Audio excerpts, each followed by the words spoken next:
urge them to think twice about following this short-sighted, misguided, bandwagon-jumping approach of the non-leadership of the Leader of the Opposition. I urge them to.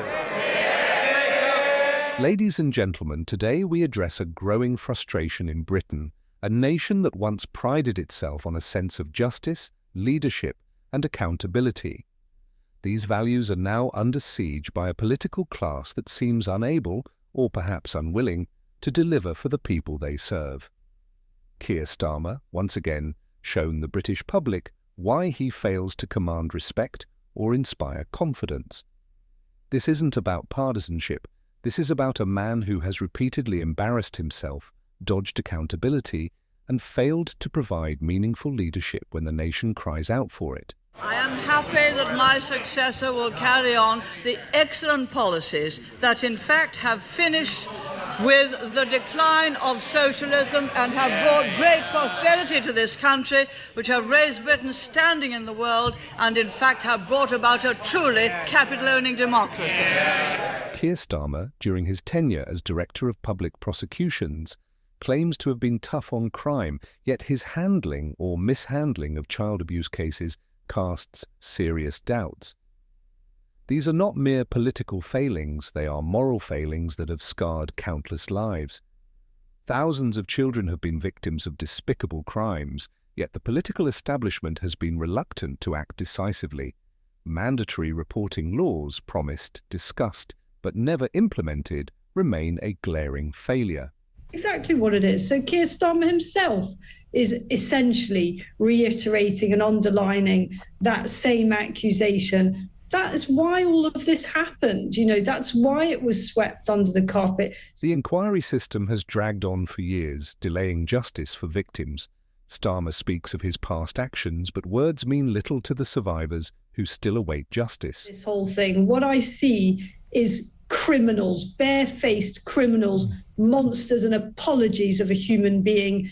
And I see that needs to be called out. And, it is utterly shameful that so many people in influential positions, powerful positions, were too cowardly to say it as it was. Where was this leadership when it was needed most? Let's take a closer look at Keir Starmer's track record as an MP and his time in ministerial roles.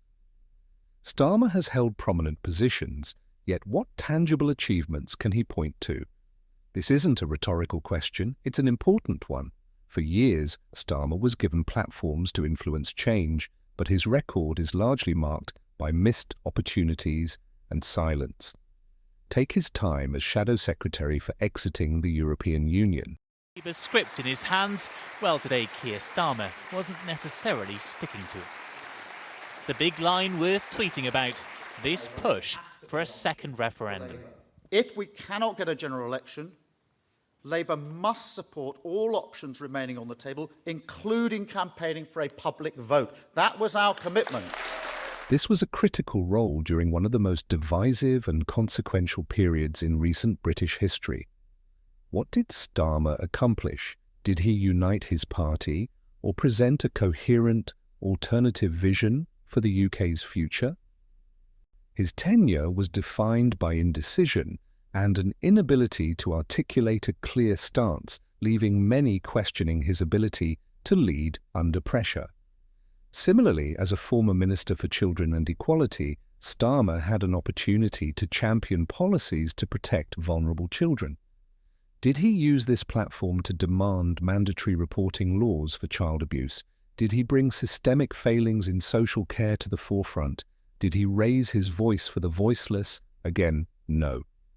His time in office has been characterized by inertia, a reluctance to rock the boat and take risks. Mr. Speaker, I'm shocked that the Prime Minister would say that actions were not taken. He knows full well that we accepted 18. He knows full well that we accepted 18 of the 20 recommendations in the J inquiry and went further launching a gangs task force that found 550 more perpetrators. That shows that there is still work to be done. In Rotherham alone, there have been over 1,400 victims. Across Oldham, Bradford, Bristol, Rochdale, and dozens more towns, there have been thousands more victims, but no one has joined the dots. No one has the total picture, and it is almost certainly still going on. This lack of action is not merely disappointing, it's a betrayal of the trust placed in him by his constituents and the public. While Starmer now positions himself as a champion of justice and reform, the truth is that when he had the chance to act, he consistently chose political safety over meaningful leadership. What does it say about a leader who only finds his voice when the stakes are low, who only takes a stand when it's politically convenient? Britain does not need leaders who operate with hindsight and play it safe. We need leaders who are bold enough to confront challenges head-on in real time with conviction. And Keir Starmer has shown time and again that he is not that leader. Now let's shift to the present, a time when the British public is enduring some of the toughest challenges in decades. The cost of living crisis is spiraling out of control. Families are choosing between heating their homes and feeding their children. Public services are stretched to their breaking point, and trust in politics is plummeting. What has Keir Starmer done to alleviate these struggles? Where is his bold vision to tackle the crises that ordinary people face every day? Instead of proposing actionable solutions, Starmer offers vague platitudes and recycled talking points. Where are the policies to address soaring energy bills? Where are the reforms to our broken housing market? Where is the strategy to rebuild our NHS, which is buckling under the weight of years of neglect? And let's not forget the deeper, systemic issues that plague Britain. Inequality is widening, communities are fracturing, and social mobility is stagnating. These are the pain points that need urgent attention. But Starmer, rather than addressing them head-on, has been content to posture and criticise without offering a roadmap for change. Consider this. When was the last time Starmer took a bold stance on an issue that truly mattered to struggling families? When was the last time he proposed a policy that made you sit up and say, yes, that's the leadership we need? Leadership isn't just about critiquing your opponents or playing it safe to avoid controversy. True leadership means stepping into the arena with clear, decisive plans that address the real, everyday challenges people face. Mr. Speaker, we need to focus on what this is really about. This is not about the Prime Minister's work in the CPS. And I would say very respectfully to the Prime Minister, it's not about you, it is about the victims. Be a leader, not a lawyer.